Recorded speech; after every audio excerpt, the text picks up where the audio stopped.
Hello, good morning, and welcome to New Forest Morphs. Jared joins me on Monday morning. At least now it's Monday afternoon. We've done a thorough clean today, Jared, and I'm grateful to have Jared back in the facility. Well, the last few days have been quite challenging for us, haven't they, Jared? And this is the reality of the ups and downs of the hobby. Pistachio has given us 7 slugs, no healthy animals. That was pretty depressing, particularly as it was a very exciting clutch. And I'll just show you where she is at the moment. We've given her a hide back. We are going to give her a meal today, but no, it's just a little bit disappointing having waited so long for the clutch to give us 7 slugs. Was challenging, wasn't it, Jared? I mean, the only positive side is that she hasn't lost too much weight as a result, and you can see that she's smelling the food in the facility. It's feeding day, and we're going to give her her first bit of food. So that was the first challenge. The second challenge, Jared, is one of our top snakes, the cherry bomb, Rosie, has gone completely yellow. And it really did worry us. I mean, this is a completely white snake that's gone yellow. And Jared, you were doing some research on what the issues were. And what were the 2 possibilities of a snake changing colour like this? They said if a snake turns yellow, it could be a sign of liver failure or issues with the liver. Yeah. But it also could just mean that they're going into a shed cycle. But I've never seen a snake with this colour. No. Almost looks like an albino. Let's actually bring her out into the light and see exactly what's going on here. So that was a pure white snake with red eyes. It's now a bright yellow snake with red eyes. Now it may be that the cherry bomb's shed in that colour, Jared, but it could be that it's got liver problems and therefore it's going like a jaundice approach to it. But if anyone's experienced this, if you could let us know, because this is the first time we've experienced it. We're going to have to speak to the vet, Jared, and find out if there's anything they can do to help restore the animal. It also looks a bit weak on its head as well, like it's swaying side to side. Yeah. Which is not normal. And it has been trying to come out of its rub, and it's only ever taken 1 or 2 meals, and I think you've assist fed once here, haven't you? So yeah. I think that this is going to be a vet job, I think. Refer it to the vet. But it is in shed as well, so we'll see what happens after it's shed out. So that's a bit concerning for us. I'll just slip it back on heat because I don't want to stress it out too much. But these are the things that can go wrong in the hobby. And it's difficult, isn't it, Chad, when things go wrong, isn't it? We can have lots of positive days and you get 1 or 2 negative days. And it can be discouraging in some ways, but I think the 5 years that we've been keeping snakes, we've learnt to ride the ups and downs, haven't we, Chad? So, I thought we'd just let you know what's going on here. So if anyone has got any experience on a snake going that colour, it's the first time we've ever had it, Jared, isn't it? So it came as a surprise. Please do let us know, put some comments below if there's anything that you can recommend and help us out, please, because it's the first time we've ever experienced this. The other thing is, last week we were talking about the Tapo Smart Temperature and Humidity device that we've bought here. It has arrived. It was $19.99. Jared was going to install it, and then suddenly you realise it needs to be bought with another hub. And apparently there's a Tapo hub that we need to buy before we can activate this. So Jared's going to have a look at that today. So it seems like no bad news today. Everything seems to be going wrong on us. The only positive side is we've just changed the lock on our door because we had some problems with that, didn't we, Jared? And Jared came in this morning and it's all working beautifully now. And we've got new keys for it, so that gives us comfort that something has gone right for a change. But no, we must stay positive. So I think the thing that I was going to say, Jared, is in life things throw lots of challenges to us that are sometimes unexpected, and our attitude towards those challenges determines how we get through it. So if we have a negative attitude when things go wrong, things can be painful or can be hurtful. By having a negative approach to it, I think it makes the pain or the loss even more. But trying to learn from these experiences and say, what can I learn from this? And this is life's experiences throwing us a curveball, and we have to dig deep for more knowledge, more understanding. And you know, sometimes our losses and our weaknesses are there parallel to make us stronger. And I think 1 or 2 people in the hobby, Jared, I've been giving a little bit of love and support to 1 or 2 people that have been in the hobby over the last 5 or 6 years, and some of them are struggling to hit their genetics that they're looking for. Some of them are struggling that none of their girls seem to be going. They've got very few clutches this year. That on top of the fact that the inflationary prices means that food, electricity costs are going up, revenues are coming down because the market is slowing down, has been a challenge for a lot of people. And one or two of my friends who've jumped in quite deeply are experiencing financial pressure as well. And I think one of the things that Jared and I were discussing, a very cautious approach to going into the hobby, is not to give up your day job. Is to actually keep your day job going and slowly build up your collection parallel to that. And I think Jared and I, we've just both decided to keep our full-time work. We've got 3 businesses. We run a holiday let business, we run a accountancy practice, and this is really a sideline for us, isn't it, Jared? It's a hobby stroke business. And the reality is that we've put in quite a lot of our time, effort and capital over 5 years, and we're only just starting to see a return on all that investment.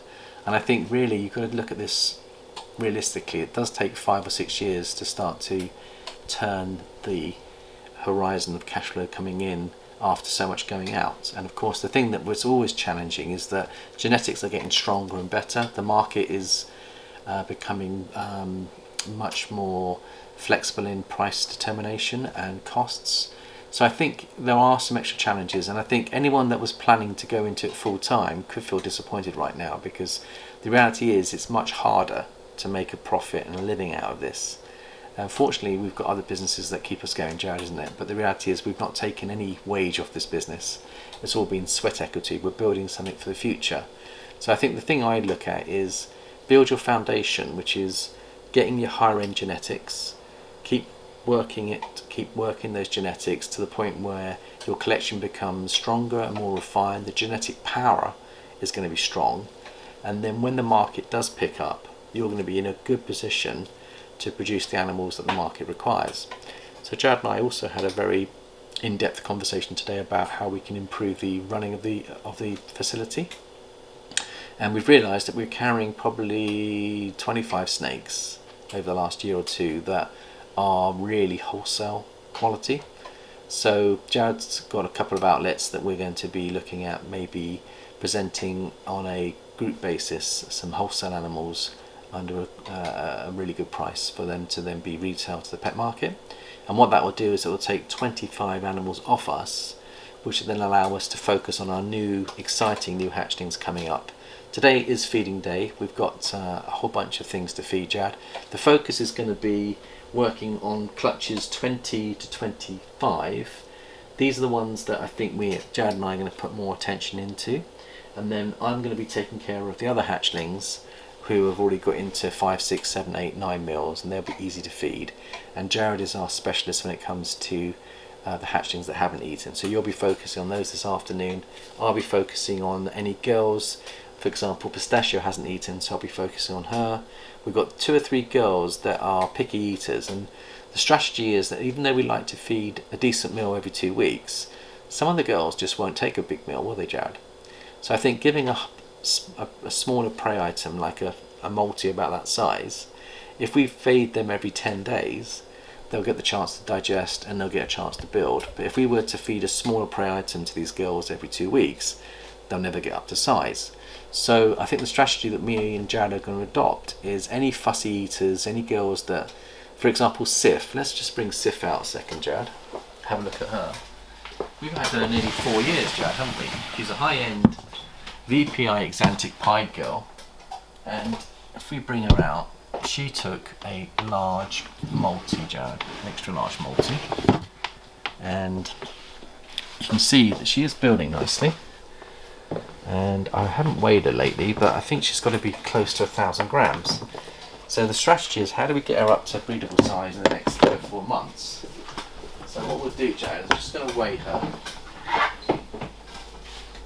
and we'll see what she weighs. She is absolutely stunning. She's held up all her colours. For a 4-year animal, there's a lot of nice colours about her. And let's just get that on now and see. I'm hoping that she's going to be about 1,100 grams. But she certainly should have the sexual maturity, but whether or not she is going to be big enough to breed is another question. So we're going to just gently weigh her now. She feels quite heavy, Jared. Just see what she's coming in at. What have we got there on the scales, Jared? 1363. 1363, so she's bigger than I thought. So I won't disturb her too much, but she is a beautiful girl. And actually being able to produce some triple animals here, we could put we could put a husband to her and actually produce some double visuals, Jared. So Thor is similar size, he's about 1200 now. And Thor gave us just one clutch last year, and those babies are gorgeous because they're all visual pieds, 100% het for VPI Exantic. So that allows us to build those up for future girls to plug in. But this girl here, we've got two choices. We could either put Thor to her, or we could bring in another animal. For example, we could bring in the Bowser, who is our Dreamsicle boy. So we'll get all visual pieds, and then we'll end up with Exantic lavender albinos, so we're almost like a true ghost. So if you were to put her into the clown project, we could put the clown boy to her and actually end up with clown, leopard and banana going into there. So there's another option there. So we want to get her up to size, but she's actually doing better than I thought, Jad. So maybe this is going to be the year that we actually use her. She's got a lovely black head stamp, and she is gorgeous. I do want to get more Exantic into our collection. And if you add pastel and stuff into the mix, you get more of a white and black snake.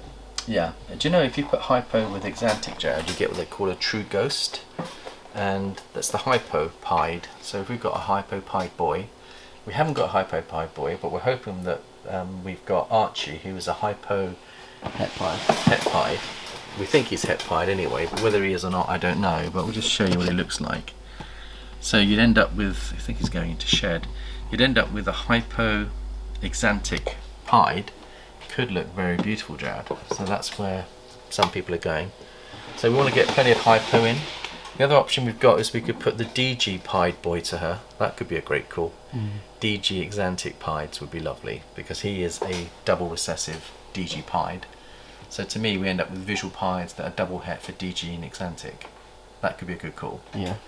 So we've got some really exciting things that Jared and I are discussing projects, which leads me on nicely to some of the projects that we're excited about. So what we've realised, and one of the mistakes we make as breeders, is we want everything, basically. You know, it's almost like you want to cover every single project, but it's not possible. And I think sometimes it's better to be focused on a handful of projects than to overstretch yourself too much on too many projects. So what I've done here, Jared, is over the weekend I've been thinking about really looking at my own leadership here, both as a leader in all my businesses, and how I can improve my leadership skills, which is basically sharing ideas with Jared, who's helped me on both businesses, and getting him on board and asking his opinions as to what he thinks, which we've done this morning. And then Jared buys into our changes, and I think what we're going to do is we're going to be downscaling the size of our collection by actually selling off some of our breeders. For example, we've got a couple that you mentioned, Jared. If we look at Elvis, for example, we can have a little look at him. He's a boy that we've had for 4 years now. He's produced many of our pastel cinnamon pies. And you can see that this boy here is, he's a proven breeder. We haven't bred with him for 2 years. We've kept him as a pet. But if you look carefully, he's carrying, we believe, pastel cinnamon. And he could produce some wonderful pieds. So we may actually make him available. If there's anybody interested in a visual cinnamon pied boy, do hit us up and we'll give you a good price on him. It's got to go to a good home, but Elvis could be one that we would consider selling. We've also got a couple of girls, Jared. If you look at Zag over there, we're thinking about maybe selling Zag. Now she's a proven girl. She's given us a lovely clutch. In fact, she gave us the cherry bombs, didn't she? Yeah. She's 100% het for ultra mount. She could be carrying Exantic, but she's a beautiful bamboo, and we are now reconditioning that she will become available in the next 3 months, I'd say. So if anyone's interested in picking up any girls, we also have over here a lovely girl that's called Silky, and she is 100% het for ultra male. Now if we have a quick look at her, you can see how beautiful she is. She's a Mojave 100% het ultra male girl, and she's about 1600 grams. We're not actually bred with her. We could breed with her this year. I'll put in one of our ultra male visuals, but anyone that wants to get into ultra male and wants to start breeding them next year, we could probably pair her up with a visual ultra male boy that you can grow on and plug into her to get your visual ultra males that are going to be 50% het for so I think actually no, it's sorry, visual ultra males, and some of them will be Mojave ultra males, Jared. So that's one possibility there. So we have got 1 or 2 breeder animals that are going to become available. If anybody's interested coming into the hobby that would like to pick up some ready to go girls, please let us know. And we could also pair her up with some mature boys. Like you say, we've got Elvis, and there's 1 or 2 others out there that we could make available. So the projects that we're going to be focused on, Jared, are as follows.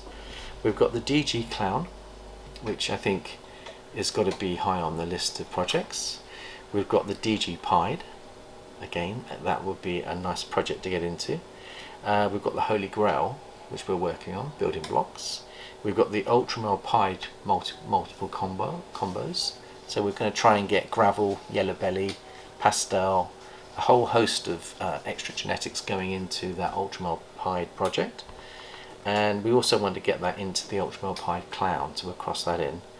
We've got the Exantic Pied we spoke about. We've got the Hypo Pied. We've got the Sunset combos, because we've got our Sunset couples. We've got the Super Gravel Clown project with multiple combos, Jared, which is your main project. We've got the Pompeii and the Batman project. We've got the G-Stripe Clown combos that we're looking at getting into. We've also got the Albino Pied Clowns that we'd like to make, and the Exantic Clown combos. So that would probably be 12 specific projects, and of those 12 they'll all weave together. So once we hit all those visuals, the next stage is to produce the triples, and the way we're going to do the triples is we're going to get 1 visual and 2 hets, or 2 visuals and 1 het, to increase the chances of hitting the 3-way recessives, and that will be probably 2 or 3 years down the line. But we're going to make sure we hit all the doubles that we need first, produce the triple hets, and then with those triple hets are up to size, we can then plug them in and try and hit those 3-way recessive multi-combo genetics is what we're doing. So all of those have a lot of common ground. There's DG, Clown, Pied, Super Gravel, Sunset, Hypo, G-Stripe, Spot Nose, Exantic. All of these genetics are all going to come together at some point. Then they'll feed into the pinnacle of the final creation, which could be a 5-gene recessive with 5 combos that could look absolutely stunning. Would be a wonderful thing to aim for. So I think that gives you an idea of where we're heading. We currently have 410 animals in our facility, and the plan is to bring that down to 250, and we're looking at having 80 breeder girls and probably 25 stud boys. I've been through and worked out the girls that I want to breed with Jared, and Jared and I have gone through that together, and we've gone through the studs. So we're trying to work out exactly what we want to focus on, and then some of the studs will have 2 or 3 girls to increase your odds.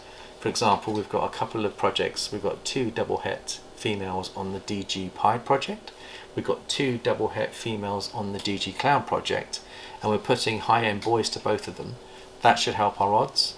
And we've also got some other ideas where we want to bring in some extra clowns that are 100% het for Pied, because now we've got the Clown Pied. We want to be able to use him in 2 or 3 different areas, Jared. So there's a few things that we need to fine-tune going forward.